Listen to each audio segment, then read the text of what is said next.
If waste segregation is still not part of your daily routine, that may have to change very soon. From April 1st, 2026, India will roll out new solid waste management rules, and this time the focus is not just on awareness but on compliance.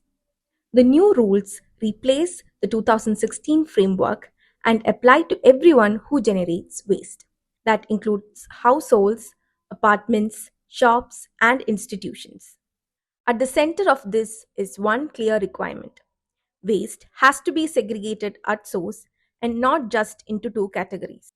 It now has to be separated into four types: wet waste, like food and kitchen scraps; dry waste, like plastic, paper, metal, and glass; sanitary waste, such as diapers and sanitary products; and special care waste, like medicines, bulbs, paint cans, and other hazardous items. This segregation has to happen at home before the waste is handed over. Now, you might ask, was this not already a part of the earlier rules? It was, but enforcement was weak. Mixed waste still ended up in landfills. So, what does the new rules do differently? This clearly defines who is responsible for what at every stage of the waste chain. For households, the responsibilities are now more specific. You have to segregate waste into four categories, store it separately, and hand it over only through authorized collection systems. You cannot mix waste, dump it in public spaces, burn it, or throw it into drains.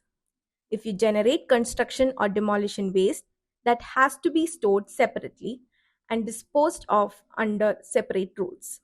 Garden waste also has to be handled separately as per local body instructions. If you are hosting an event with more than 100 people, you have to inform the local body at least 3 working days in advance and ensure waste is segregated at the event.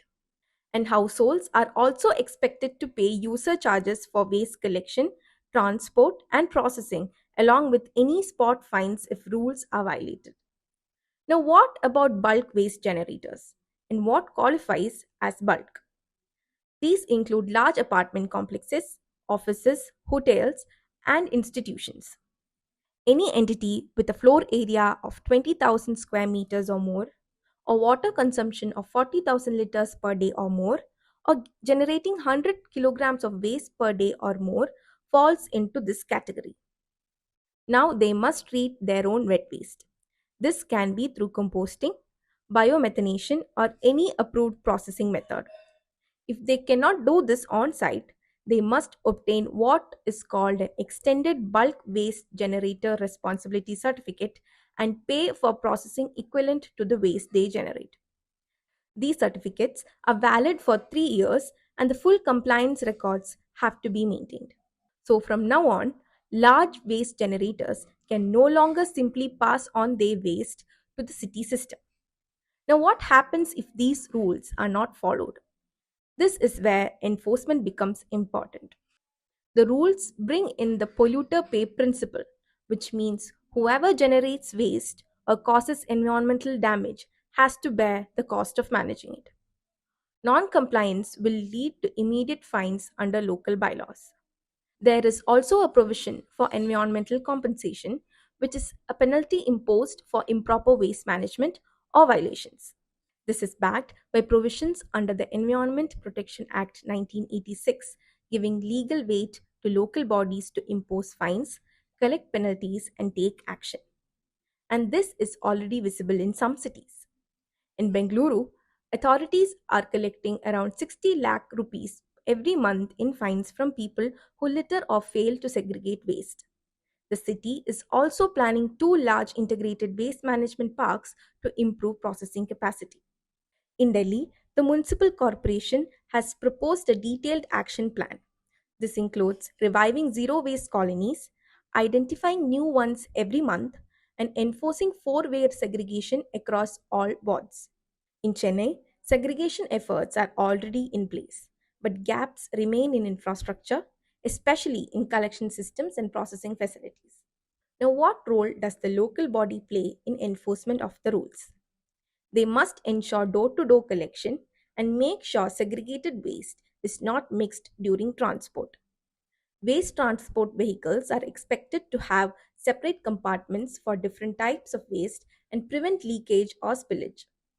Local bodies must register waste collectors, transporters, and processing facilities and ensure bulk generators are registered on the online system. They are also responsible for imposing fines for violations, collecting environmental compensation, and monitoring compliance.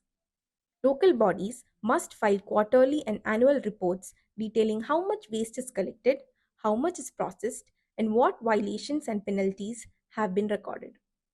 And importantly, they are expected to run awareness campaigns for households, shops, schools, and institutions to make segregation a daily practice. Alongside all this, the rules introduce a centralized online portal. This is meant to track the entire waste chain from generation to disposal and bring more transparency into the system. Landfills are also being restricted. Only non recyclable and inert waste is supposed to end up there, with higher cost for mixed waste to push segregation. These rules do mark a shift towards cleaner systems, stricter accountability, and more organized way of handling waste. And for that to work, it has to begin at the source, at your house.